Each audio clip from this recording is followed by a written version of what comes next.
You would think after nearly 7 years of doing FlossTube videos, I could manage the introduction. Try again.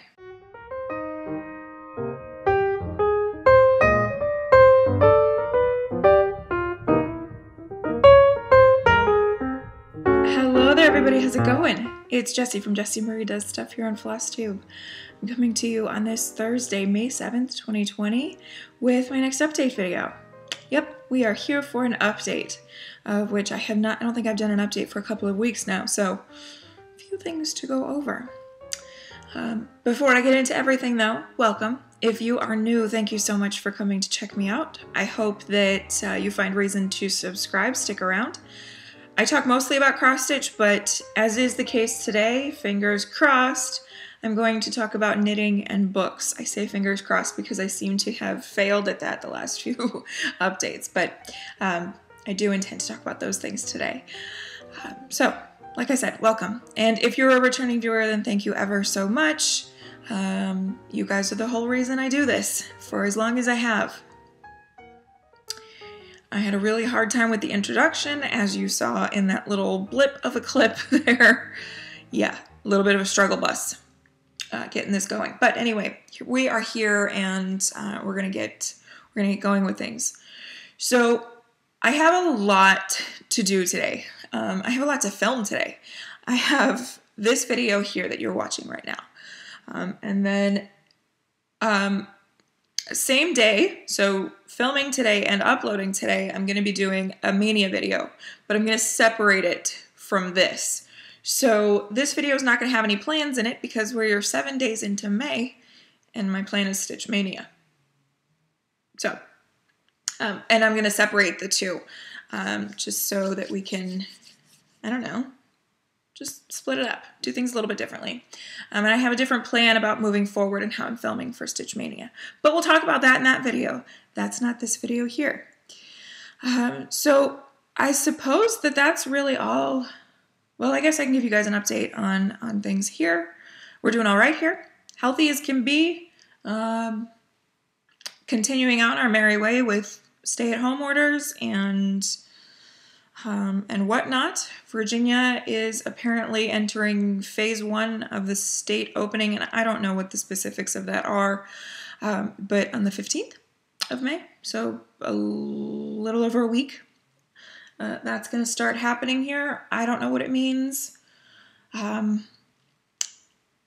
It's so strange to me for all of these states to be talking about reopening when there are several universities, not entire states, but like one university, some of them are talking about not having in-person classes in the fall semester.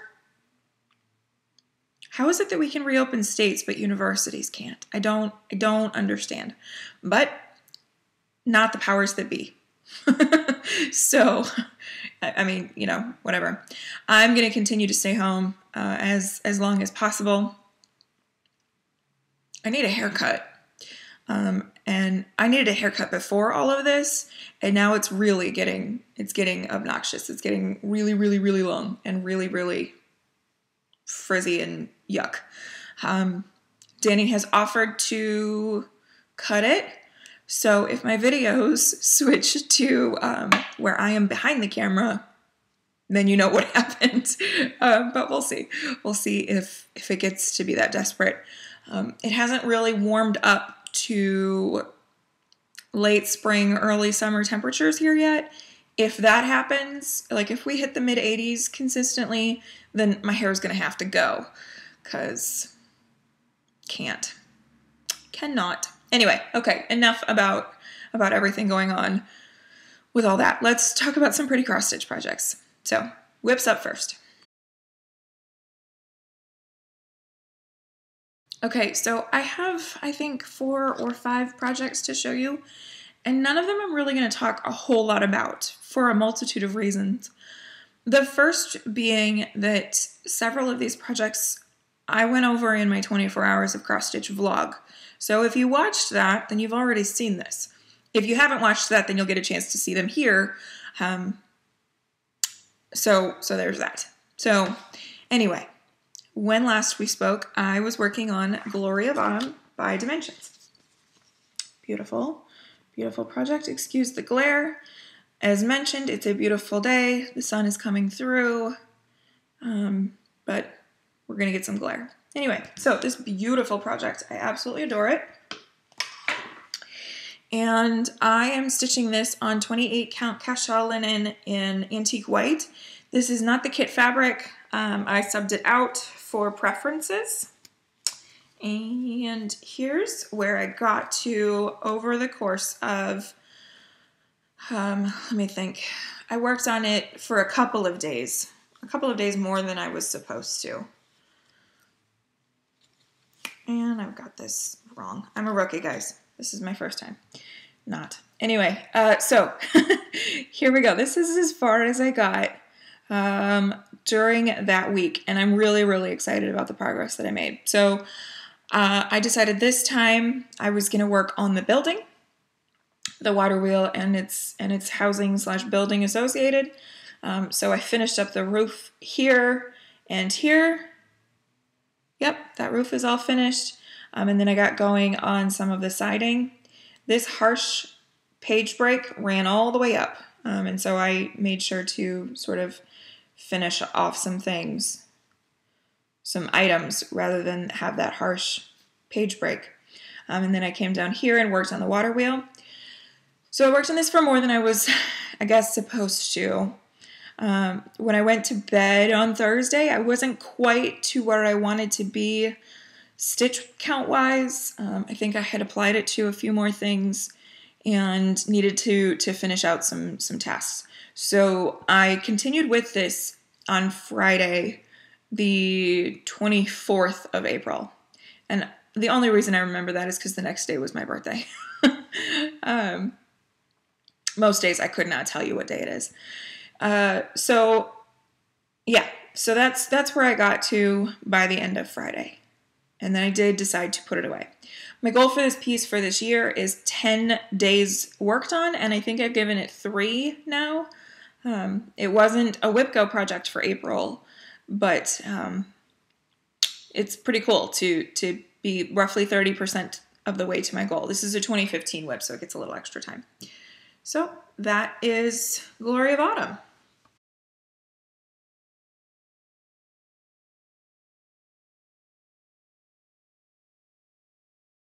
My plan for 24 hours of cross stitch was to then go to In This Moment to try to hit the page finish on my birthday. That changed. Damn it, Emily. So Emily C, Eclectic Possessions, she messaged me on a Friday morning and was like, hey, this is what I'm going to be working on for your birthday, Sal. And I was like, well, me too. So now living in this Momly bag that used to house my oldest whips, but I felt like this project deserved a project bag, is my Leah Gronow 1872. Excuse the plastic. It's in one of those stupid sticky ones, and so I'm not gonna fuss with it to try to get it out. But yes, Leah Gronow 1872 by Merrywind Farm. Emily said that she was going to work on this for my birthday because, let's see, day, year, there's a year, it totally works for time. And I agreed. So I decided to work on mine, and I tossed In This Moment out of the plans for that weekend. So I worked on this Friday afternoon and Saturday morning so I could get some things accomplished with it, and it was happy. This was so happy. I committed to working some on the border, but I also decided to get down into the inside of page 1 and stitch with some other colors. This is on 32 count Belfast in Vintage Meadow Row from Lakeside Linens, aka The Precious, and this is where I got to. So I did some of the endive up here, and then some of the endive along the side here. And then came in and just did a whole bunch of color. So let me fold in so that y'all can see some of this a little bit better. This is so much fun. It is so much fun to stitch. What is this red? I can't remember what this red is, but it maybe become one of my new favorite gas colors. I really like gassed walnut. I love this. I love the colors in this. It's gorgeous. It's a lot of fun to stitch. I had a very hard time putting it down on Saturday. Yeah, this was awesome. And I am super, super appreciative of Emily of enabling me to pull mine out.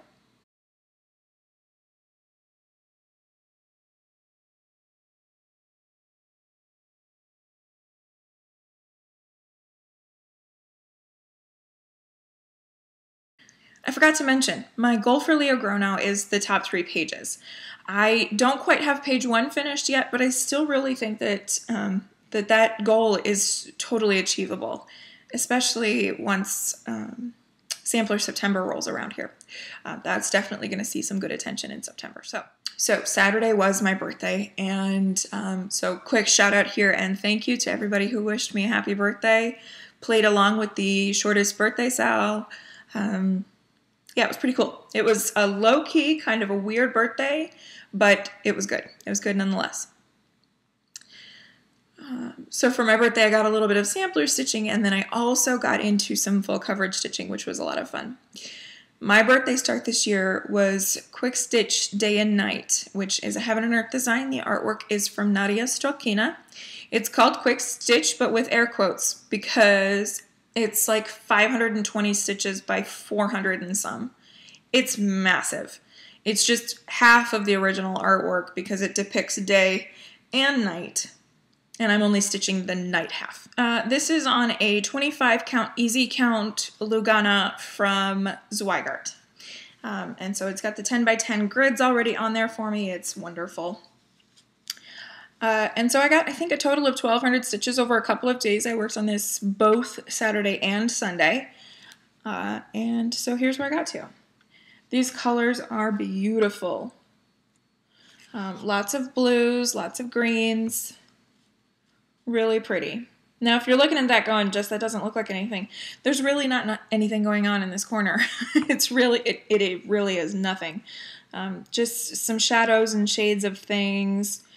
Maybe the idea of a building there in the background, but I mean, it's amorphous and you can't really shape anything either in the artwork or in this, which, by the way, you'll have seen a preview of the artwork. So yeah, like I said, I worked on this for a couple of days and put it away. I don't know that I'm going to get back to this year. I'd really like to, but in this moment, it has to take priority for me full coverage-wise. And this isn't, I mean, this is just like bottom of the totem pole at this point on my full coverage things. So I got 1,200 stitches in, and I'm going to have to be okay with that. If I get my in this moment goal done in record time, then I am probably going to sort of switch between all of my full coverage designs, maybe try to get some page finishes on each of them. But that's pretty far in the future. The whole point of this is to say that I doubt that this is going to come back out this year, but it may. We'll see. So that is my Quick Stitch Day and Night, and it's beautiful, and I'm very excited to have gotten it started. It's been sitting in my stash a while, and so happy to get it going.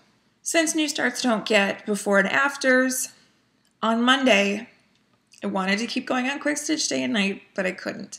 I had to get back to in this moment. I needed that page finish, and so that's pretty much what I did. I think it took a day or two, but I did get the page finish nonetheless. I don't remember, if I'm totally honest, how long it took to get the page done. So, and then I got to start on the next one. So we'll just do the normal thing where I hide and pan up.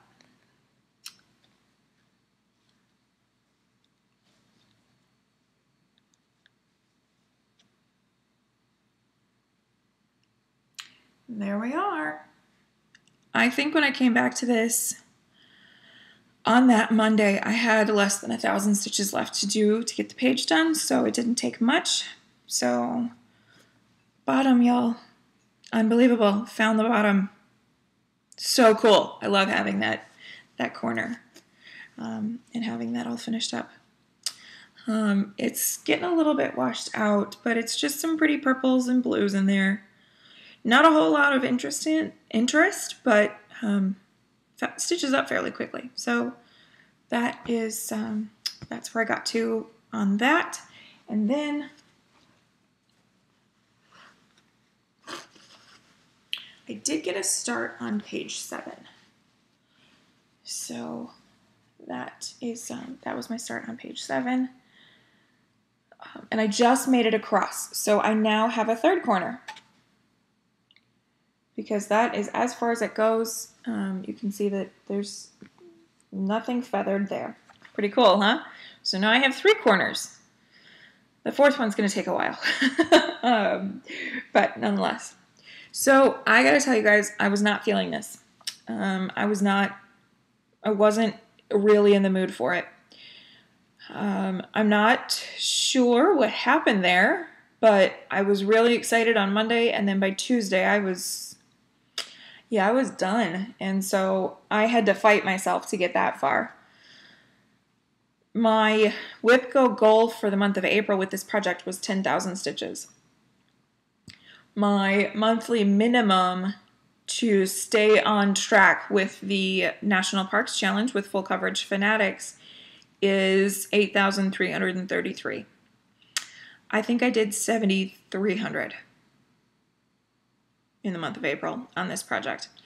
I guess you could say I reached the minimum 8,333 if you add in Quick Stitch Day and Night, but I'm not using Quick Stitch Day and Night for any of the parks, so technically that full coverage stitching doesn't count. So yeah, I didn't reach any of my goals. Fortunately, I'm far enough ahead that it's okay. I did really well in January, February, and March. So that set me up for it being okay that I didn't reach too high. So this is going to come back out here at the end of May, where I hope to get this page finished. So I think I have a little over 4,000 stitches left of this page. And then I'm going to get into this page. This page is going to be really boring. Once I finish out these flowers, there's almost nothing on this page. It's just a lot of this yellow background. So we'll see. We'll see how that goes. But that is a problem for another day. She's gorgeous. I do love her. And now that I've had a little separation, like, I wonder if I just burned myself out a little bit. Not big time, but a little bit. And so now that I've had some separation, I'll be excited to work on this again. That was a blip. That was definitely a blip. So that is in this moment.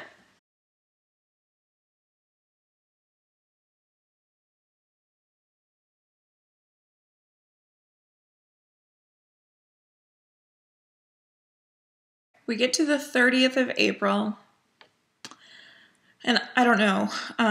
I guess I didn't feel like stitching at all on the 30th. I think that I was just so excited for Mania that, like, stitching was just so low priority on the 30th before I got to Mania. I almost started Mania early, not gonna lie. So I was having a hard time not only choosing what I was going to work on, but trying to get myself to stitch. So ultimately I landed on the Hope Sampler, and I was really excited to do so. So living in this gorgeous Momoli bag. And so this is the Hope Sampler by Moira Blackburn. There was no reason for me to stitch on this. I didn't have it applied to any, like, last minute tasks or anything like that. This was the end of the month of indulgences, working on just kind of whatever. Like I said, I didn't work on this a whole lot. I think maybe an hour or two. And this is on a 32 count Belfast in green apple from Extra Design, using the called for DMCs, plus I added in a silk, and maybe a second will be added in. Here's where I here's what I worked on. I'm not going to do any before and afters on this. I'm just going to point out what I did because it wasn't a whole lot. I worked on the leaves over here. That's it. Just a little bit of greenery, just to do a little bit of stitching. And gorgeous. Yep. What can I say? Gorgeous. I don't know why, but my stitches on this fabric are just so even and pretty. Really, really something. So that's where I got to on this one. This is another one that will get some good love, I think, in Sampler September. Yes, I'm already planning for September because we have summer to get through, and so I need that glimmer of hope to look forward to. Yep. Not a summer fan. Not a fan. Anyway, so love this. I do love this design. It is peaceful. It's good stitching when my mind isn't quite right. Yeah, love this. And so that does it for the projects that I have worked on.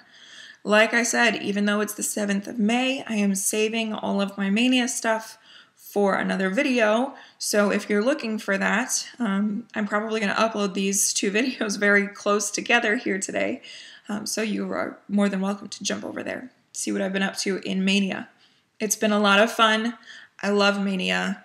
It was just kind of like the right, just like the right timing for something like this. Just sort of re-energize and whatnot. Anyway, so we're going to jump into some stash acquisitions here. No plans because obviously the plans are already in motion. The first thing that I have to show you is actually digital. I received a beautiful birthday gift of a Heaven and Earth design. This is the limited edition from April. I don't know if it's still active, and if it is, it's not going to be active for much longer. So if this is something that you would really like to stitch, then you need to get your behind over to Heaven and Earth Designs website and get a hold of it, because this is limited edition. It's a short-term release. It's a little bit more expensive than the standard charts over there, but it's gorgeous. It's just so pretty.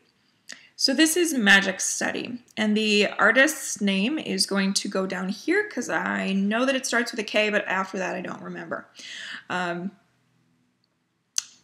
This thing is so cool, and it's one of those designs that every time you look at it, you find something new. There's a unicorn skull. There's teacups and like an old 80s stereo. Like, it's just really cool. And it's a gorgeous color palette. And I am so excited. So I know that a few of us from the Virtual Stitchers crowd, we're all going to start it together here before too long. Because who doesn't need another Heaven and Earth design in their life? Listen, 2021 is the year I'm going to succeed at no starts. And so I'm cool with like starting these things. Maybe it's my mentality with everything going on outside, but like I'm cool with having these things ready to go for whenever I feel like working on them. So there's that. So excited, and thank you, you beautiful human being, you. You know who you are. Stitchy friends are the best. So let's get into some things that I purchased.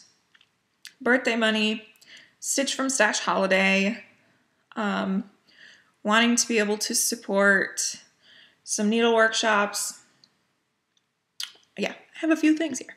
So first, I made my first order with the Country Sampler up in Wisconsin, and I picked up a couple of charts. The first is Anna Oman, 1873 by Lila's Studio. And I talked about this in my Mania Plans video last week. This is one of my starts for Mania. So just wanted to go ahead and show you that. Love this. Very excited to stitch it. Up next is Heap on the Wood by Brenda Gervais. So Country Sampler seems to be the only place that has this, and I had to have it. After Julie, Kansas City Girl in a Colorado World, just totally enabled me multiple times with this. This was prime opportunity for me to go ahead, excuse me, and try to track it down. And I did. So Country Sampler, if you're looking for this. It's the only place that I've seemed to be able to find it. And so it says, "Heap on the wood, the wind is chill, but let it whistle as it will. We'll keep our Christmas merry still." Gorgeous. So there is that. Okay, next I needed to get some fabrics because my neutral fabric stash is just, it's a sad place to be. It's very lonely. So I had to pick up a couple of things. And I found Hobby House Needleworks. She is based in New York, and I had the fabrics to my door, serged and all, less than a week after I ordered them. Less than a week. And given all this, that's saying something. So yeah, definitely check out Kathy and Hobby House Needleworks. She does not have Lakeside Linens, but she's got some great stuff over there. So a couple of these I've already used. So I have 40 count dapple from Picture This Plus. This is a Newcastle linen, and so it's a gorgeous, gorgeous gray. I gotta tell you guys, I haven't ordered a Picture This Plus linen in a very, very long time.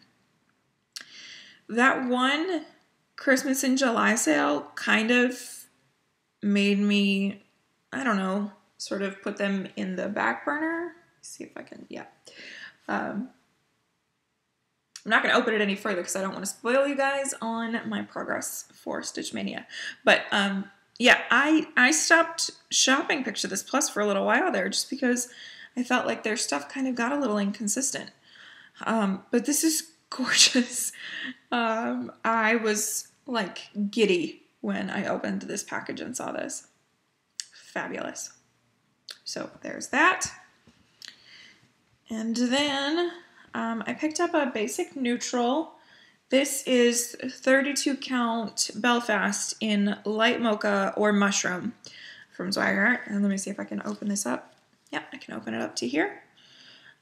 So I think I started seeking refuge on 40 count light mocha, so same color.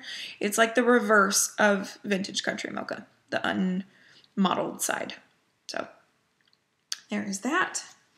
This final one is more of a stash filler. Need some 40 count neutrals. So this is 40 count Picture This Plus in Legacy. And again, gorgeous. Yeah, it's shown up harsher. Maybe not. Maybe that's pretty accurate. I think I like this other side better. A little bit softer over there. Yeah. So this is Legacy, and it's beautiful.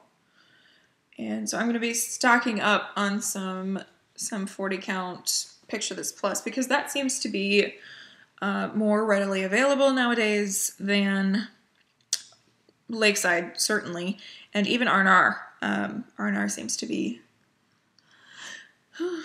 getting a little bit more precarious. So there is Legacy. And so there's that. And then my fabric of the month from Color and Cotton. I know that I agonized over this over some new starts. It's gorgeous. This is Cottage Stone, Newcastle 40 count, and it's beautiful. This is really something. So, and I feel silly, like, oh my gosh, this brown. But it's gorgeous. It's really, really soft. It's kind of got maybe a pinkish tone to it. I mean, not pink. Certainly not pink, but getting blown out a little bit. Close-ish. Well, let's see. Compare it to the Legacy. It looks very, very, very neutral next to the Legacy. Yeah, anyway, so that is Cottage Stone, and I am thrilled. So I still have a couple of outstanding orders that I'm still waiting on. 1-2-3 Stitch, Sassy Jacks, and an eBay order that are all kind of at various stages.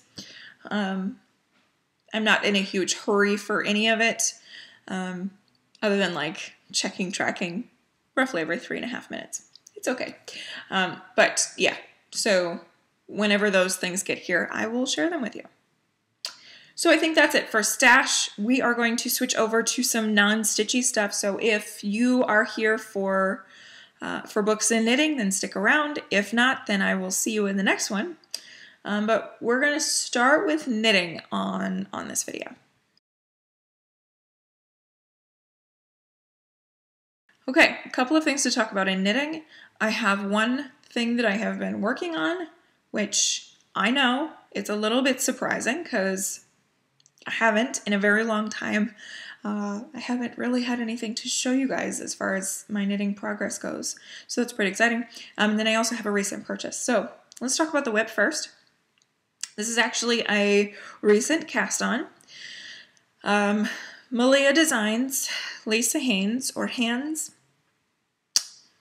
or some other pronunciation for which I don't know exactly, but she posted on her Instagram a few weeks ago about her new MKAL, and I was like, come again? She was having a mystery knit along. She's primarily a shawl knitter and designer. And I have missed out on her past two that I can recall. And this one was getting ready to get started, I think on the 24th. I think that's when the first clue was released. And I was really excited. She said you need 3 colors of a fingering weight yarn. Because of the stitches in this, she uses a lot of mosaic color work in her stuff. Super variegated or super speckly need not apply. So I hit my stash and I pulled these pretties and decided that yes, I would indeed partake in the Festival of Stitches Mystery Knit Along. This is a shawl. It's a wrap style. And it's going to involve lots of different things. There's some mosaic color work. There's some textured sections. There's cables. I think there's going to be some lace. And it's a 3-color shawl. So these are my 3 yarns that I am using. So my primary colors are, the top here is Madelinetosh Tosh Merino Light, 100% superwash merino in a singles put up, in Composition Book Gray. That's the name of the colorway there. Gorgeous. And then here is Malabrigo Mechita, which is also 100% merino singles ply, in Pearl. Pearl is the name of this colorway. So we have those two. And then my pop of color is the ever popular, well, it's popular to me because I use it all the time. This is also Mechita in water green. And it's showing up more blue, as it always does. This color I can never get to show right, but nonetheless. So that is my color palette. And I have worked on this a little bit, mostly every day since I cast on. I did not cast on the 24th. I cast on, I think, about a week later, or a little less than. And so here's where we are up to. This had the craziest garter tab cast on I have ever done in my life. It was pretty intense. And then we work in stripes of the 2 primary colors, and then pop of color. This shawl is great. This design is great because it's kind of, you knit based on what you've got. So you don't need 400 yards of color A. You math it out to figure out when to stop and move on to the next section, which I think is really kind of cool. So here's where I'm up to. So this section is kind of repeating this bit a couple of times, as many times as your yarn percentage allows. The pop of color section, those are my first baubles, y'all. How cute are they? It's just this extra knot of fabric into those cute little baubles. She gives you two options for that. You can do the baubles or you can do eyelets. And since eyelets happen all the time in fingering weight shawls, I thought, well, let's do some baubles just for something a little bit different in my shawl stash, if you will.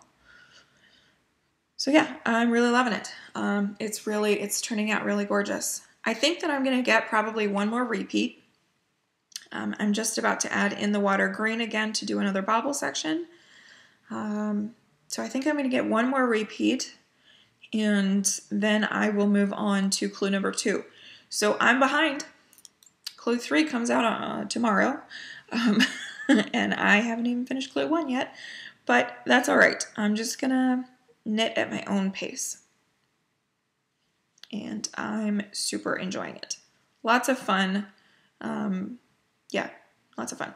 The needles that I'm using, by the way, are these are Chiaogus, so red lace, metal tip, and these are US size 4, 3.5 millimeter needles.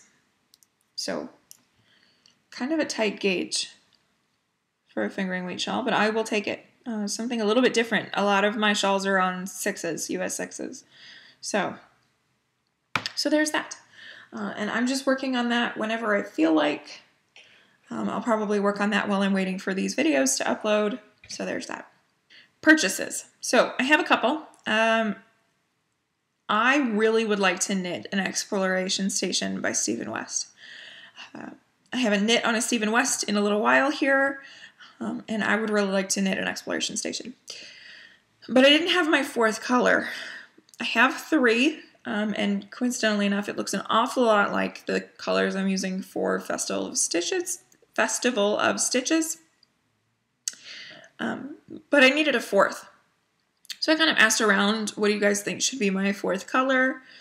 Ladywing Designs Zakia, here on YouTube, her mom said I should use a yellow. And I was like, I mean, if Mama Zakia says I need to, then I probably should, right? Like, that feels like the thing to do. So I found a gorgeous yellow. It's not showing right. That's a bummer. It's deeper than this. It's still yellow. It's still showing yellow.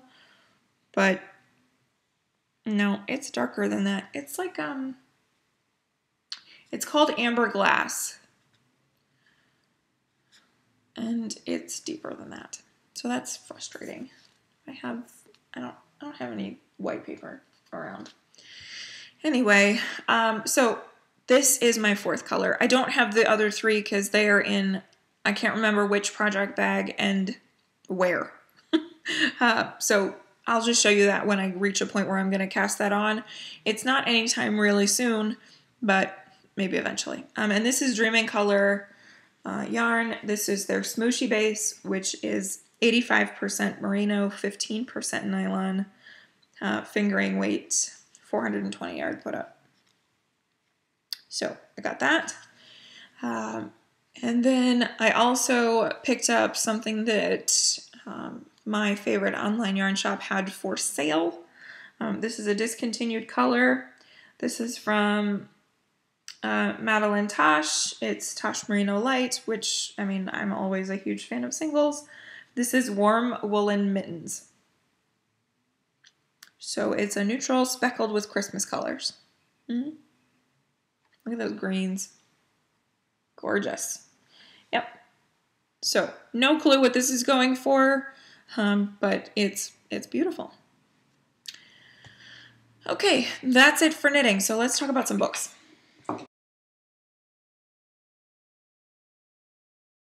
Since I last talked about books and sort of did my little FlossTube reviews of books that I've read. I've read 4 books.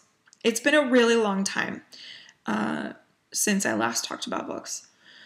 And so I'm really not going to talk about these very much. So the first one I read was Parable of the Sower. This is by Octavia E. Butler. And this is a post-apocalyptic, which I'm really not going to talk about because given current events, like, it's just a little too, like, like a little too timely for everything that's going on outside and in this book. They mesh a little bit too much. It makes me a little uncomfortable. It was great. I think I rated it 4 stars. The one thing that I didn't love about it was a religious overtone throughout the book. There was a lot of talk of religion and sort of the discovery of religion and whatnot, which I was having a hard time with. Anyway, but 4 stars. I love Octavia Butler's writing. I may continue with the series. It's the first in the Earthseed Chronicles, I think is the name of the series. I may continue with it, but like, it's going to be a while because it's post-apocalyptic. I need a break from apocalyptic fiction. So there's that. Okay, the second book that I've read recently-ish is Erotic Stories for Punjabi Widows by Bali Kaur Jaswal. And forgive me if I'm mispronouncing that. This I listened to on audio, and like 12 out of 5 stars for the narrator. She was really great. She's really great at this. So let me tell you guys what this is about. I can't just leave you hanging on that title. It's really interesting. It's kind of contemporary, but it's also kind of a mystery, but there's also a little bit of romance thrown in. Anyway, so we have this main character, Nikki. Nikki is the daughter of Indian immigrants, and they live in London. And she also has a sister. Nikki is what is considered a modern woman or a Western Indian woman, in that she's not married. She lives alone. She works at a bar. She's not interested in arranged marriage. She wants to date sort of according to Western culture ideas about dating. She's not in college, like, she's not following the traditional Indian family path. So her sister is trying to get married, and her sister is still living at home. And so she asked Nikki to post her sort of like marriage ad to a bulletin board at the community center. So Nikki's like, all right, fine, I'll do this for you. So Nikki takes it, she posts it. While she's there, she sees an advertisement. The community center is looking for a teacher for a writing class, for a writing workshop. And Nikki thinks that this is creative writing.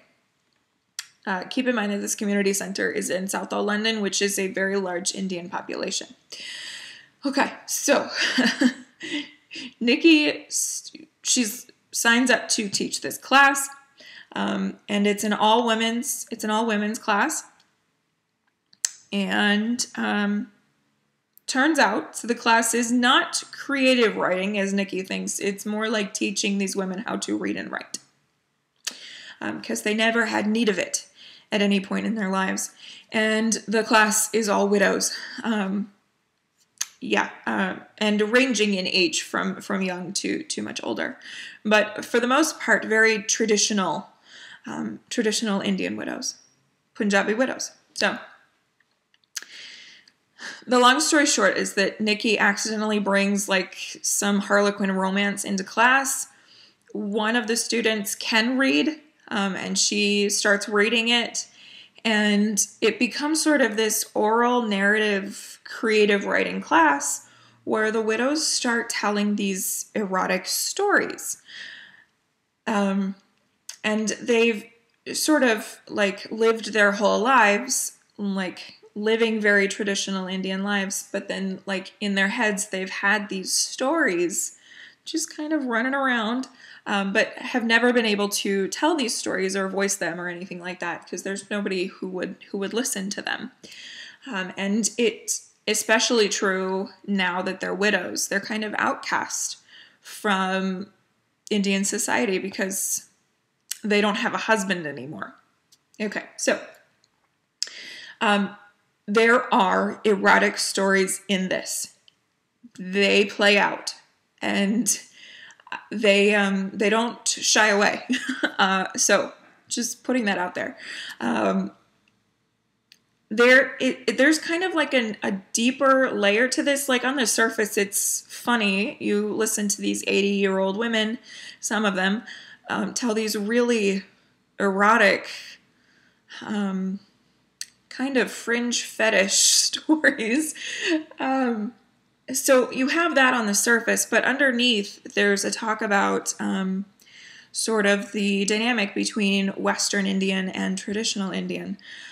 There's the talks of, there's discussions about family dynamics and how they should and should not work and whatnot. There's a mystery aspect to this story. Something happens to somebody, and so Nikki kind of takes it upon herself to try to figure it out. There's a small romance. It's very interesting, and it was really, really good. I think I rated it 5 stars. And I would definitely read more of Jesswell's works in the future. So good. And definitely audiobook because the narrator was, she was able to do English and an Indian English accent.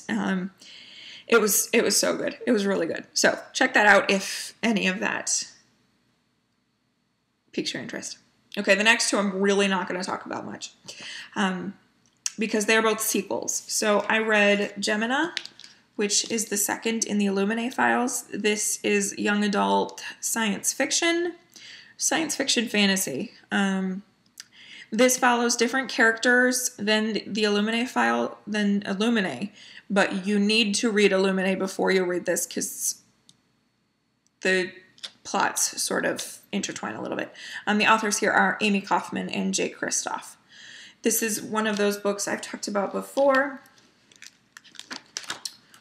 where it's a kind of a dossier. It's evidence, but it's kind of creative, multimedia kind of a thing going on. And this was also really good. Really, really good. It's a big book, but they read fast because it's like chat messages, and there's a lot of drawings in this one, which Marie Lu, who wrote I think it's the Legend series, if memory serves, she does the artwork. She does a lot of the drawing in this one. It's really cool.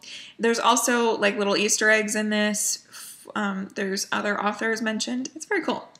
So that is the second in the trilogy, Obsidio. I need to get a hold of and finish out the trilogy, see how it all sort of comes together.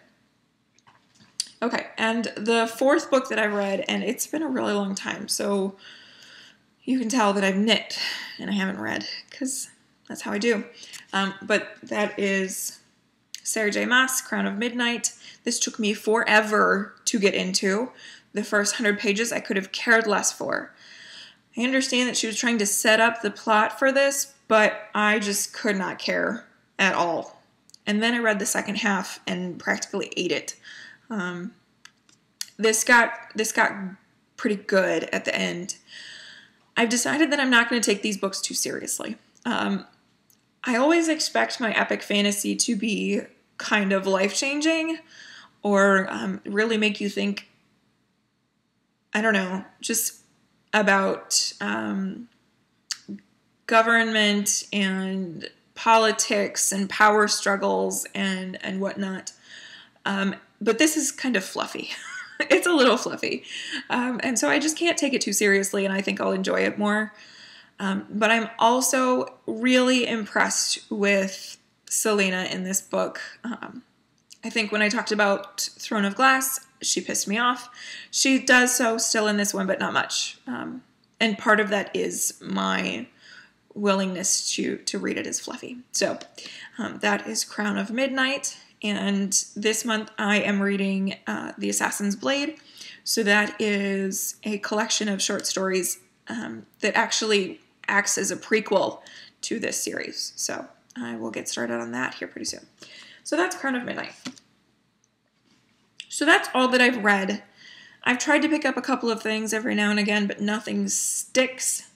So I just decided to start fresh here in May, and so that's what I'm doing. I do have a little bit more to talk about in books, but this is more kind of a planned thing. May 9th through May 22nd. So Saturday through 2 weeks. Starting at your midnight, ending at your 11:59 p.m. on the 22nd is the Tome Topple Readathon. And there's a bunch of people involved in this. It's a booktube readathon, in which you read tomes or books that are over 500 pages. And I have always wanted to play along with Tome Topple, but I've never really gotten in gear for it. And this year I'm going to try. I'm going to try to do some big book reading over the next couple of weeks. So I'm going to insert here a picture. This, I mean, it's not, there's no prizes or anything, but it kind of helps you guide your TBR and figure out what you might want to read for these 2 weeks. This is a bingo card. So they have 9 total things here, and you read books to match the prompts. You can use one book for up to 2 of the prompts, and you can't use the same prompt more than once. So I think one of the prompts is a tome from a series. You can read more books from a series, it's just that you can't mark it twice, you can't count it twice. And then along the side there you see the rankings, like you get a title based on how many tomes you read over this 2-week period. So it's just a fun readathon geared towards big books. And being a fantasy reader, big books is kind of my thing. I had a hard time choosing. So I have a couple of things here that I'm going to be reading. The first is this book here. This is Skyward by Brandon Sanderson. Now this book kind of comes with a funny story. This is the UK edition. The US edition looks a little bit different. The long story short is that I went to great lengths to get a hold of this because I love the UK covers here. And this was very limited. It was a very limited release under the UK cover. So it took me probably 3 months to track it down, which is so silly. But this is a young adult sci-fi novel from Brandon Sanderson. It's a trilogy, and I hear people talk about it all the time. This is the first book. The second book, which is just out of reach over there on the table, is Starsight. That came out last fall. And not really sure how far it's going or when the next books are out. Brandon Sanderson cranks out books, but from what I understand, he cranks them out good. So I'm really excited to get into this. So this is first up on my list for Tome Topple. These next two, I'm kind of in between on. One of them has been on my TBR for quite some time, and that is City of Brass. And this takes place in Cairo and Daevabad, which I think is either based on a real city or is a fantastical place. But Cairo, so that area of the world. And the artist, S.A. Chakraborty. Let's see if... Oh, there she is. So there's that. So this is on the list. This is just over 500 pages, I think.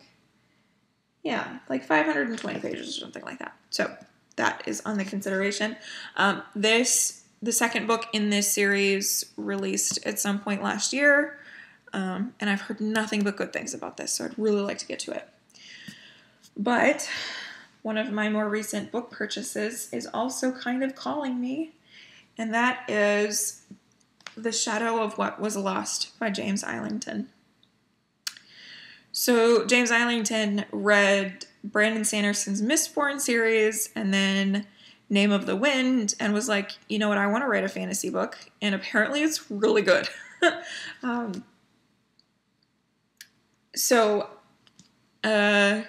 This is also a series. I believe the third book either comes out later this year or is already out. And it's a chunky one, but it's beautiful. I don't really know what this is about other than it's epic fantasy. And that's really all you need to get me to want to read a book. So I'm not really sure which one I'm going to get to, but one of these two. And then I also have an audiobook that I'm going to be listening to, and that is John Adams by David McCullough. I have that in physical format, which I can't get to because it's buried under a mountain of books. But I do have it on audiobook, and so I think I'm going to listen to that audiobook because I've always really wanted to. I've always wanted to read that book. It's been on my TBR the longest.